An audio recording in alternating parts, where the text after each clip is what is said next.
दोस्तों, अंतरिक्ष वैज्ञानिकों को देखिए एक ऐसी चीज जिसे देखकर वैज्ञानिकों की आंखों में आंसू आ गए। दोस्तों, जिस चीज के लिए आप सालों से मेहनत करते हैं, चाहे वो कोई एग्जाम हो या फिर कोई चीज, जब वह आपको मिल जाती है तो आप भावुक हो जाते हैं। ऐसा ही वाकया तब हुआ जब सैकड़ों सालों से वैज्ञानिक जिस चीज को अंतरिक्ष में ढूंढ रहे थे वो उन्हें अचानक से मिल गई। जैसे वो चीज दिखे, अंतरिक्ष वैज्ञानिकों की आंखों में आंसू आ गए। दोस्तों, आप सोच रहे होंगे कि ऐसा वैज्ञानिकों को क्या दिख गया कि उनकी आंखों में आंसू आ गए। जब आप भी इसके बारे में सुनेंगे तो आप भी हैरान रह जाएंगे और अंतरिक्ष वैज्ञानिकों की तारीफ के बिना नहीं रह पाएंगे। दोस्तों, अब तक हम इंसानों को लगता था कि संपूर्ण ब्रह्मांड में केवल पृथ्वी का ऐसा ग्रह है जहां हम इंसान सुरक्षित रह सकते हैं, लेकिन अब वैज्ञानिकों को ऐसा दूसरा ग्रह भी मिल गया है। इस ग्रह के बारे में हमें आज जानकारी नहीं मिली, बल्कि सदियों से वैज्ञानिक इसकी खोज कर रहे थे, इसके पीछे लगे हुए थे। साथ ही कुछ वैज्ञानिकों का तो यह भी कहना था कि अंतरिक्ष में पृथ्वी जैसा कोई ग्रह जरूर हो सकता है। इतना ही नहीं, वैज्ञानिकों का यह भी मानना है कि हमारी पृथ्वी जहां जीवन पनपा है, इस तरह के और भी बहुत सारे ग्रह अंतरिक्ष में होंगे और इन ग्रहों पर संसार रह सकता है, इन ग्रहों पर इंसान रह सकता है। लेकिन अब जब वैज्ञानिकों ने पृथ्वी जैसा दूसरा ग्रह खोज निकाला है तो वो भावुक हो गए, क्योंकि अब तक न जाने कितने वैज्ञानिक आए और गए, लेकिन किसी ने अभी तक इस तरह का ग्रह नहीं ढूंढा था। किसी भी देश की सरकार ने वैज्ञानिकों को इतना फंड नहीं दिया कि वो इस ग्रह को खोज पाते। इसलिए जब उन्होंने इन ग्रहों को खोज निकाला तो उनकी आंखों में आंसू आना लाजमी था। तो आइए अब जानते हैं कौन है ये ग्रह जो पृथ्वी जैसा है और जहां जीवन भी संभव है। सबसे पहले तो आपको ये पता होना चाहिए कि हम जिनकी बात करने वाले हैं ये सब एक्सोप्लैनेट है, यानी हमारे सोलर सिस्टम से बाहर की दुनिया में रहते हैं। सबसे पहले बात करते हैं KOI 5715.01। इस प्लेनेट को वैज्ञानिक अर्थ 2.0 भी कहते हैं। ये लाइफ को सपोर्ट करने की ज्यादातर जरूरतों को पूरा कर रहा है। ये पृथ्वी के होस्ट स्टार यानी हमारे सूर्य जैसे होस्ट स्टार को ऑर्बिट करता है। इसका मतलब ये हुआ कि वहां भी एक सोलर सिस्टम है और उसका भी अपना एक सूरज है। सूरज एक येलो डॉर है और इसका फ्यूल 10 बिलियन ईयर्स में खत्म हो जाएगा। जिस अर्थ 2.0 की हम बात कर रहे हैं वो कैडमॉन स्टार को फॉलो करता है, जो सूरज से आकार में छोटा भी है और डिम भी है, और ये 70 बिलियन साल तक ऐसे ही रहने वाला है। ये अपने स्टार के गोल्डीलॉक जोन में रहता है, यानी ये अपने स्टार से एक परफेक्ट दूरी पर है जहां पानी लिक्विड फॉर्म में एग्जिस्ट कर सकता है। ये ग्रह अपने स्टार से हैबिटेबल जोन में रहता है, यानी अपने स्टार से एक परफेक्ट दूरी पर है जहां पानी लिक्विड फॉर्म में एग्जिस्ट कर सकता है, जहां न तो ज्यादा गर्मी है और न ज्यादा सर्दी। ये प्लेनेट 5 से 8 बिलियन साल पुराना है, यानी हमारे सोलर सिस्टम से भी 1 बिलियन साल से भी पुराना। इसलिए लाइफ को सपोर्ट करने के लिए हमारी पृथ्वी से भी बेहतर है। सबसे अच्छी बात तो यह है दोस्तों कि एक्सोप्लैनेट पृथ्वी से साइज में 10% ज्यादा बड़ा है, बल्कि इस प्लेनेट पर पृथ्वी से भी रिच बायोडाइवर्सिटी होने की संभावना है।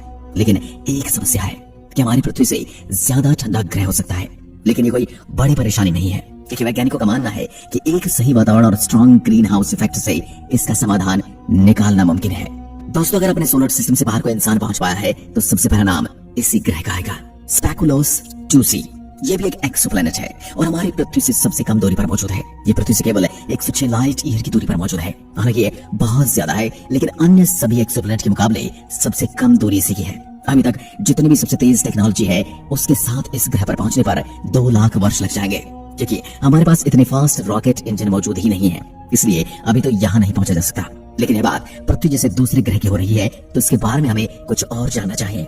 ये ग्रह हमारी पृथ्वी से 40% बड़ा है और ये धरती की तरह एक पथरीला ग्रह है और ये अपने स्टार की गोल्डीलॉक जोन में रहता है, यानी ये एक हैबिटेबल जोन में रहता है। इसका रेड डोर स्टार पृथ्वी की रेड डोर स्टार यानी सूरज से काफी छोटा है। ये ग्रह अपने सूरज के बहुत करीब से ऑर्बिट करता है और इसका एक चक्कर पूरा करने में 8.5 दिन लगाता है। इसका मतलब ये हुआ कि इसके एक साइड पर बहुत ज्यादा समय तक रात रहती है और दूसरी साइड पर बहुत ज्यादा समय तक दिन निकलता है। लेकिन ये कंडीशन इसे जीवन के लिए कम सक्षम नहीं बनाती।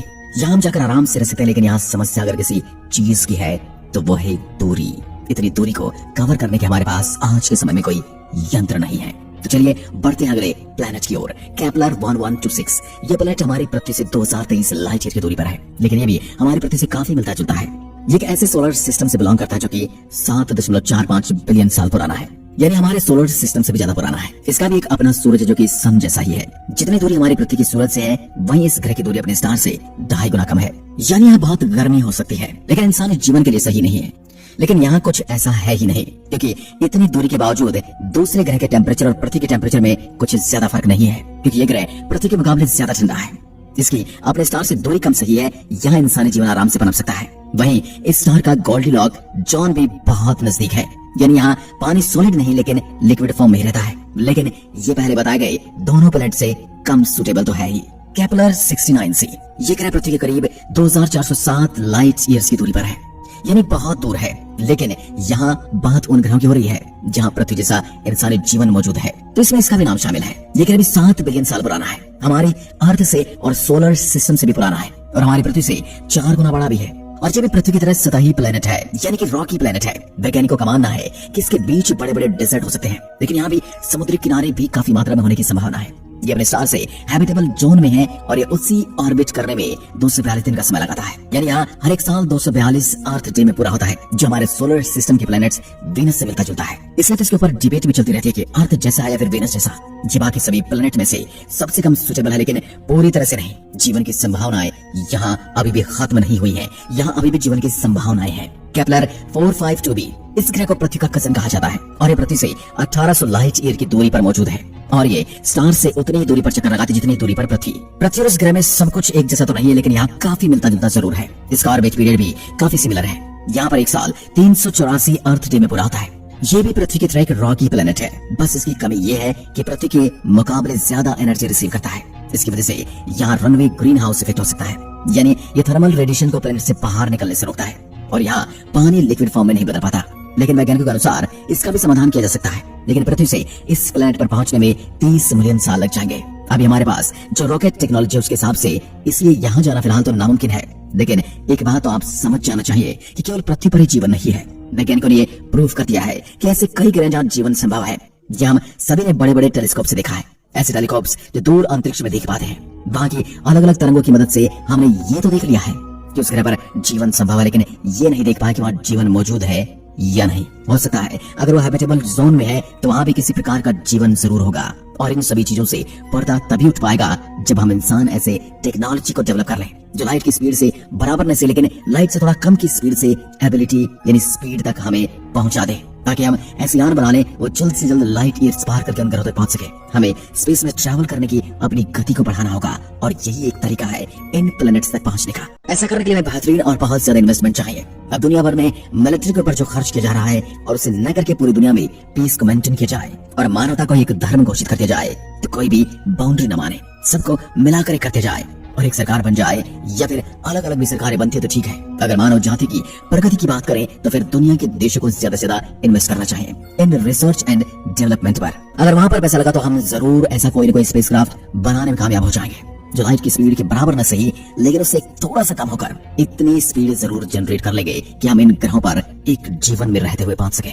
आज की वीडियो में बस इतना ही। अगर वीडियो पसंद आए तो लाइक कीजिए और ऐसी वीडियोस के लिए चैनल को सब्सक्राइब जरूर करें। धन्यवाद। जय हिंद, जय भारत।